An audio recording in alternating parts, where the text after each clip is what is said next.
पंडित रविशंकर शुक्ल नगर के children's park में श्रीमद् भागवत कथा का आयोजन किया जा रहा है। व्यासपीठ पर श्री धाम वृंदावन रसिक भागवत आचार्य श्रीहित ललित वल्लभ नागार्ज कथा का वाचन करने पहुंचे हैं। इस दौरान उन्होंने प्रेस क्लब तिलक भवन में पत्रकारों से चर्चा करते हुए कहा कि देवताओं ने पर्यावरण संरक्षण और देहदान का संदेश दिया है। कथा के माध्यम से इसके प्रति लोगों को जागरूक करने का काम किया जा रहा है। उन्होंने कहा कि भगवान श्री राम ने पर्यावरण के प्रति अपना पूरा जीवन समर्पित कर दिया। 14 वर्ष उन्हें राजमहल में व्यतीत करना था, लेकिन उन्होंने राष्ट्रीय पर्यावरण को यह कार्यकाल समर्पित किया। भगवान श्री कृष्ण ने कालिया नाग को यमुना नदी से बाहर निकालकर नदियों को प्रदूषण से मुक्ति का संदेश दिया है।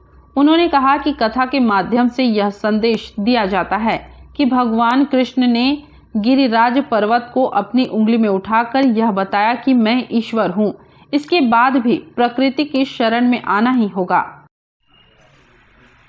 5 फरवरी से शुभारंभ हुआ है, 11 फरवरी तक आयोजन रहेगा।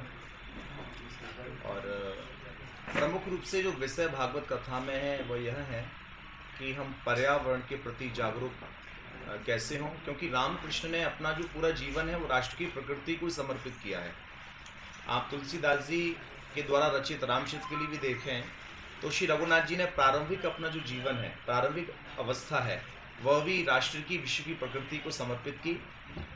14 वर्ष जो राजभवन में या गृहस्थी के सुख भोगने में व्यतीत करने थे, तो रघुनाथ जी ने वह समय भी राष्ट्र की प्रकृति को समर्पित किया है। भगवान श्री कृष्ण ने भी प्रदूषण मुक्ति का आंदोलन है, जैसे कि यमुना से कालिया नाग को बाहर निकाल करके समाज को जागरूक करना, ये नदियों के प्रदूषण मुक्ति का आंदोलन हमारे लिए प्रभु ने प्रदान किया। गिरिराज पर्वत को अपनी कनिष्ठ का उंगली पर धारण करके जगत को बताया मैं ईश्वर हूँ, उसके बाद भी मुझसे ऊपर यदि है तो हमारे राष्ट्र की विश्व की प्रकृति है, तो हम लोगों को प्रकृति की शरण में आना ही होगा। तो इन्हीं विषयों पर हम लोग कथा की चर्चा को रखते हैं। दूसरा, भागवत में दधीचि मुनि का प्रसंग आता है जिसमें देवताओं के हित के लिए अपनी अस्थियों का उन्होंने दान कर दिया।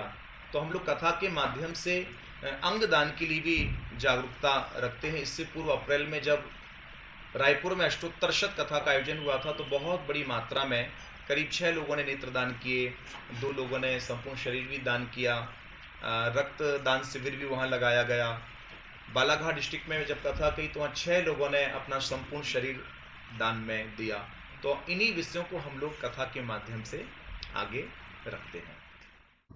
नमस्ते कोरबा न्यूज के लिए अजय अग्रवाल के साथ संतोष अग्रवाल की रिपोर्ट।